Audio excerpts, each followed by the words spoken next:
મિત્રો, સિદ્ધેશ્વરી માતા સિંધ પ્રદેશમાં સિકોતર માતાના નામે પ્રખ્યાત હતા. સિંધ પ્રદેશનો રાજા હમીર સુમરો જેઓ મુસલમાન હતા અને તેમની પત્ની કકુ જેઓ માતાજીના પરમ ભક્ત હોવાથી માતાજી તેમની સાથે સાક્ષાત વાતો કરતા. એટલું જ નહીં, હમીર કકુની ભક્તિથી પ્રસન્ન થઈને માતાજી હમીર કકુની 150 ભેંસોની રખેવાળી જાતે કરતા હતા. માતાજીની અપાર ભક્તિને કારણે હમીર માતાજીના પુવા હતા અને માતાજી અલગ અલગ સ્વરૂપે હમીર જોડે વાતો કરતા.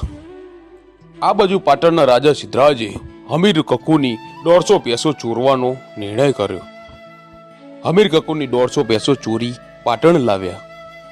ત્યારે કકુએ માં સધીને મેણા ટોણા માર્યા અને ભેંસો પાછી લાવવા કહ્યું. હમીર કકુનું મેણું સાંભળીને સધી વઢિયારમાં વરણા આવીને કીધું, ખોડિયાર, હું પાટણ મારી 250 ભેંસો લેવા પાટણ જાઉં છું. ખોડિયાર બોલ્યા કે હું પણ તારી સાથે આવું છું. એટલે સધીએ ખોડિયારને કીધું કે ના, હું એકલી જ પહોંચી વળીશ. અને રાતના 12 વાગ્યે સધી પાટણના દરવાજે ઉતરી. સિદ્ધરાજ રાજાને ખબર હતી કે સધી તેની ભેંસો લેવા ચોક્કસ આવશે. એટલે સિદ્ધરાજ રાજાએ પાટણના પીરોની દરવાજા પર પીરાઈ ગોઠવી હતી. કેમ કે સધી ભેંસો લેવા આવે તો પાટણમાં ન આવી શકે. એટલે સધી પાટણના દરવાજા બાજુ વળી. એટલે પીરોએ રોકી અને કહ્યું કે બોન ક્યાં જાય છે? આ દરવાજા પર અમારી ચોકી છે, તમને પાટણની અંદર નહીં જવા દઈએ. એટલે સધી બોલી કે અલ્યા પીરો, મેં સધીએ સિદ્ધરાજ રાજાનું મેણું ભાગવા આ ભેંસો આપી હતી અને હવે ભેંસો પાછી લીધા વગર હું સધી પાછી નહીં વળું. આ પાટણના પીર સમજી ગયા કે સધી ભેંસો લીધા વગર પાછી વળશે નહીં. એટલે પીરોએ વચ્ચેનો રસ્તો કાઢ્યો અને સધીને કહ્યું કે સધી, તું તારું સત બતાવે અને અમે પીરો જેમ કહીએ તેમ કરે તો પાટણના દરવાજા અંદર જવા દઈએ. એટલે સધી બોલ્યા કે તમારે કેવા પારખા લેવા છે? એટલે પાટણના પીર બોલ્યા કે સધી, અમે તને એક સૂતરનો દોરો આપીએ. આ સૂતરના દોરાને 2 ઝાડ સાથે બાંધી હિંચકા ઝૂલી બતાવે તો અમે તને પાટણમાં જવા દઈએ. એટલે સધી બોલ્યા કે અલ્યા પીરો, લાવો તમારો સૂતરનો દોરો. હું સિંધમાંથી આવી છું, પણ ગુજરાતમાં ખેલીને ના જાઉં, ઠીક પડે મારા અવતારને. સધીએ સૂતરનો દોરો બાંધી ઝાડ સાથે બાંધીને હિંચકા ઝૂલવા માંડી. સધી હિંચકા ઝૂલતી ઝૂલતી આકાશમાં ઉડવા માંડી. અને સધીએ આ પાટણના પીરોને કહ્યું કે અલ્યા પીરો, તમારા પાટણના જેટલા પીરો હોય એની પીરાઈ મૂકો. જો આ બધા પીરોને કૂદીને પાટણમાં ના ઉતરું તો હું 12 ભવની બારવટી નહીં. સદીએ એક કૂદકો માર્યો, પાટણની રાણકી વાવે આવીને ઉતરી. બીજો કૂદકે સિદ્ધરાજ રાજાના મહેલમાં પહેળો માંડ્યો. પાટણના પીરોને પછડાટ આપીને સદી સિદ્ધરાજ રાજાના મહેલમાં આવી. મહેલમાં આવીને સદીએ રાણીવાસમાં ધૂણાપો મૂક્યો. રાણીવાસમાંથી રાણીઓ અને દાસીઓ ધૂણતી ધૂણતી બહાર આવી. રાજમહેલમાં હોહો મચી ગયો. પછી સદીએ કહ્યું કે સિદ્ધરાજ, હું મારી ભેંસો લેવા માટે સિદ્ધની સદી આવી છું. સિદ્ધરાજ સમય પારખીને સદીના પગમાં પડી ગયો અને સિદ્ધરાજે સદીને કહ્યું કે તમે ભેંસો લઈ જાઓ, પણ હું સિદ્ધરાજ રાજા તમને અમારા પાટણમાં બેસાડવા માંગુ છું. એટલે સદી બોલી કે સિદ્ધરાજ રાજા, હું મારા હમીરને 250 ભેંસો આપીને પાછી પાટણમાં આવું છું. અને સદી ભેંસો લઈને સિંધમાં આવી. સદીએ હમીરને ભેંસો આપી કહ્યું કે હમીર, તારું અને કકુનું મેણું મને વહમું લાગ્યું છે. આજથી હું સિંધ મલક મૂકીને ગુજરાતના પાટણ જાઉં છું. આજથી તમારા ને મારા સદીના છેલ્લા રામ રામ. મિત્રો, સિદ્ધેશ્વરી માતા સિંધ પ્રદેશમાં સિકોતર માતાના નામે પ્રખ્યાત હતા. સિંધ પ્રદેશનો રાજા હમીર સુમરો જેઓ મુસલમાન હતા અને તેમની પત્ની કકુ જેઓ માતાજીના પરમ ભક્ત હોવાથી માતાજી તેમની સાથે સાક્ષાત વાતો કરતા. એટલું જ નહીં, હમીર કકુની ભક્તિથી પ્રસન્ન થઈને માતાજી હમીર કકુની 150 ભેંસોની રખેવાળી જાતે કરતા હતા. માતાજીની અપાર ભક્તિને કારણે હમીર માતાજીના પુવા હતા અને માતાજી અલગ અલગ સ્વરૂપે હમીર જોડે વાતો કરતા. આ બાજુ પાટણના રાજા સિદ્ધરાજે હમીર કકુની 150 ભેંસો ચોરવાનો નિર્ણય કર્યો.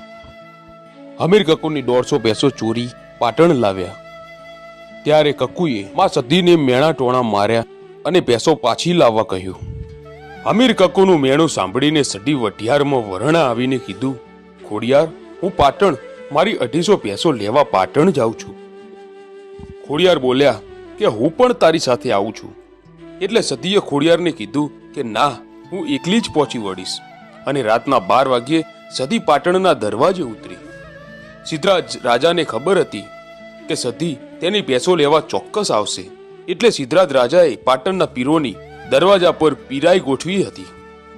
કેમ કે સદી ભેંસો લેવા આવે તો પાટણમાં ન આવી શકે.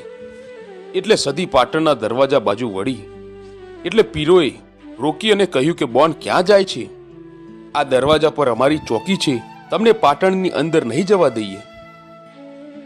એટલે સદી બોલી કે અલ્યા પીરો, મેં સદીએ સિદ્ધરાજ રાજાનું મેણું ભાગવા આ ભેંસો આપી હતી અને હવે ભેંસો પાછી લીધા વગર હું સદી પાછી નહીં વળું. આ પાટણના પીર સમજી ગયા કે સદી ભેંસો લીધા વગર પાછી વળશે નહીં. એટલે પીરોએ વચ્ચેનો રસ્તો કાઢ્યો અને સદીને કહ્યું કે સદી, તું તારું સત બતાવે અને અમે પીરો જેમ કહીએ તેમ કરે તો પાટણના દરવાજા અંદર જવા દઈએ. એટલે સદી બોલ્યા કે તમારે કેવા પારખા લેવા છે? એટલે પાટણના પીર બોલ્યા કે સદી, અમે તને એક સૂતરનો દોરો આપીએ. આ સૂતરના દોરાને 2 ઝાડ સાથે બાંધી હિંચકા ઝૂલી બતાવે તો અમે તને પાટણમાં જવા દઈએ. એટલે સદી બોલ્યા કે અલ્યા પીરો, લાવો તમારો સૂતરનો દોરો. હું સિંધમાંથી આવી છું, પણ ગુજરાતમાં ખેલીને ના જાઉં, ઠીક પડે મારા અવતારને. સદીએ સૂતરનો દોરો બાંધી ઝાડ સાથે બાંધીને હિંચકા ઝૂલવા માંડી. સદી હિંચકા ઝૂલતી ઝૂલતી આકાશમાં ઉડવા માંડી. અને સદીએ આ પાટણના પીરોને કહ્યું કે અલ્યા પીરો, તમારા પાટણના જેટલા પીરો હોય એની પીરાઈ મૂકો. જો આ બધા પીરોને કૂદીને પાટણમાં ના ઉતરું તો હું 12 ભવની બારવટી નહીં.